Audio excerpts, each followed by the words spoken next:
시편 46편도 보시겠습니다. 46편 2절입니다. 46편 2절. 그러므로 땅이 변하든지 산이 흔들려 바다 가운데 빠지든지 바닷물이 형용하고 뛰놀든지 그것이 넘침으로 산이 요동할지라도 우리는 두려워 아니하리로다. 우리의 삶 가운데서 사실은 이런 일을 만나면 다 두려울 겁니다.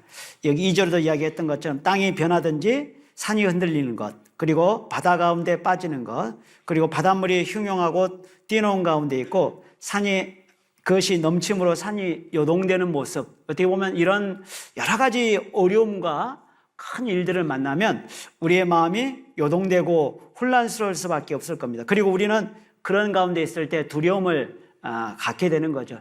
여러분, 두려움 없는 사람이 있을까요, 없을까요?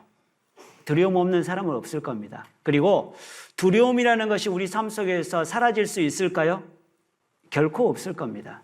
우리의 신앙생활 가운데 살아가는 데서 사실 우리가 믿음으로 살아간다지만 우리는 매 순간 두려움 앞에 설 때가 많습니다. 그리고 매 순간마다 사실 우리 마음속에 많은 생각들이 드는, 계산이 되는 일들이 많습니다. 사실 우리가 영혼을 전도할 때도 그러잖아요. 사람 앞에 쓴다는 거. 그리고 어떤 일을 할 때도 마찬가지입니다. 우리 마음속에 정말 두려움이라는 것은 사라지지 않습니다.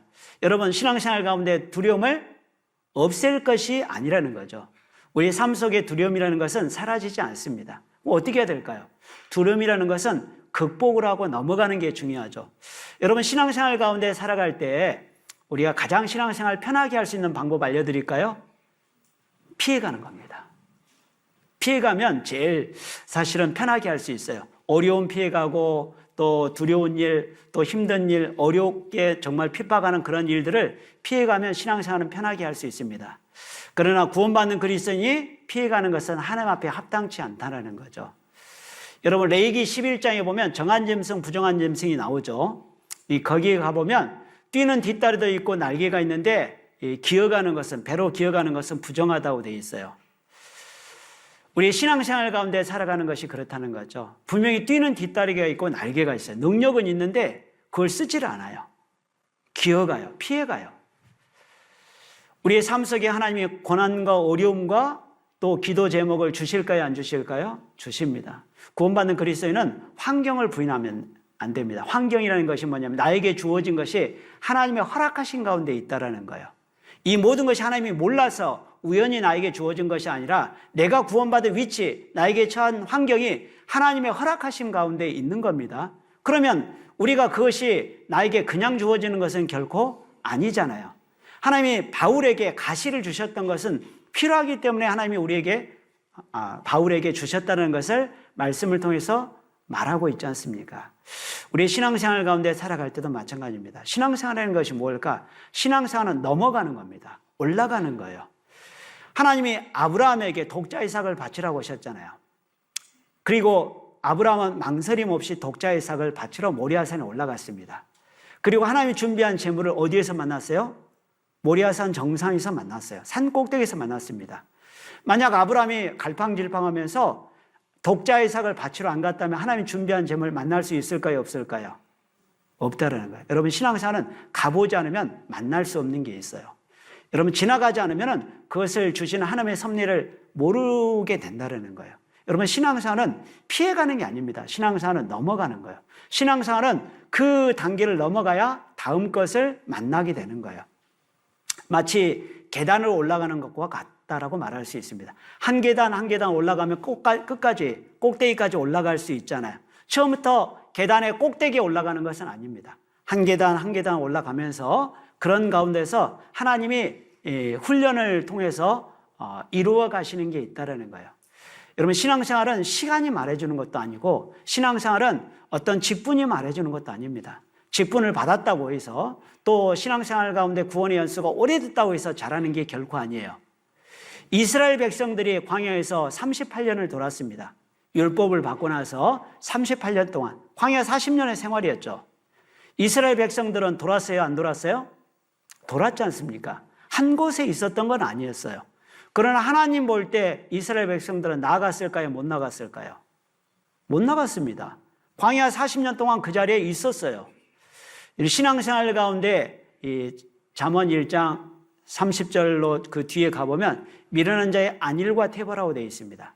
안일도 퇴보와 같다라고 말씀하셨어요.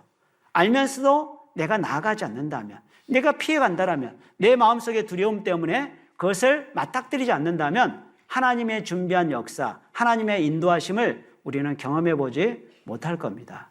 신앙생활은 넘어가는 겁니다. 신앙생활은 하나님의 섭리 가운데서 나아가는 거예요. 여기도 우리가 생각을 해볼 수 있는데, 하나님의 역사 가운데 우리는 두려움이라는 것을 언제든지 만날 수밖에 없습니다. 우리는 연약하죠. 우리는 연약하고 정말 낙담되고 두려운 마음을 가질 수 있습니다. 그런 두려운 마음은 다 있습니다. 그리고 그 두려움을 없앨 게 아니라 믿음으로 이겨나가야 되겠죠. 우리가 두려움보다 더 큰 것이 주님을 의지함으로 나아가는 것이 필요하잖아요. 그러려면 우리 좀 전에 묵상했던 것처럼, 생각해 봤던 것처럼 말씀 가운데 내가 잘 채우는 거죠. 마치 자동차가 앞으로 나아가는 게 중요한 게 아니라 기름을 잘 채우고 정말 준비를 해야 힘있게 나아갈 수 있잖아요. 그것이 우리의 신앙생활의 모습이라고 말할 수 있는 겁니다. 이스라엘 백성들도 마찬가지예요. 하나님 앞에 두려운 일이 많았죠. 아수르가 쳐들어올 때 그들은 두려워했습니다. 정말 어떻게 보면 홍수가 엄물에 오고 나라가 풍지박산이 나고 정말 죽을 것 같은 상황이 있었지만, 하나님은 이사야 선지자를 통해서 또 히스기야를 통해서 하나님의 역사들을 이루어 가셨잖아요. 그리고 하나님이 단숨에 그 대적도 물리쳐 주셨지 않습니까? 18만 5천도 하나님의 역사 가운데서 승리할 수 있도록 만들어 주신 거죠. 여러분, 우리는 계산해서 신앙생활을 잘할 수 있는 건 아닙니다. 그리고 내가 그것을 합리적으로 잘 안다고 해서 되는 건 아닙니다. 이 시편에 보면 그런 말씀이 있어요. 여호와의 말씀은 정직하다는 말씀도 있지만 여호와의 말씀은 내 발의 등이요 내 길의 빛이라고 되어 있죠. 하나님의 말씀 위에 내 발의 등이라고 되어 있을까요? 하나님의 말씀은 후레쉬요, 강한 라이트요 이러면 좋은데 내 발이 뭐라고요? 빛이라고 되어 있잖아요.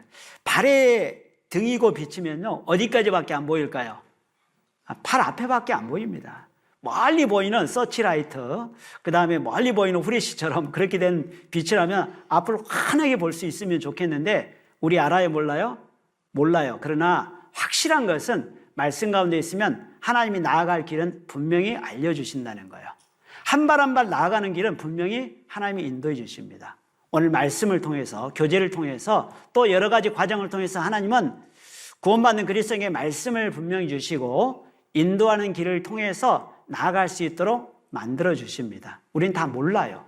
그래서 우리가 계산할 필요도 없고 너무 염려할 필요도 없는 겁니다. 그리고 두려움이라는 것은 우리 삶 속에 없어질 수가 없어요. 그래서 그런 가운데 우리가 있지만 중요한 것은 넘을 수 있는 능력이 있다고요, 없다고요? 있다라는 거예요.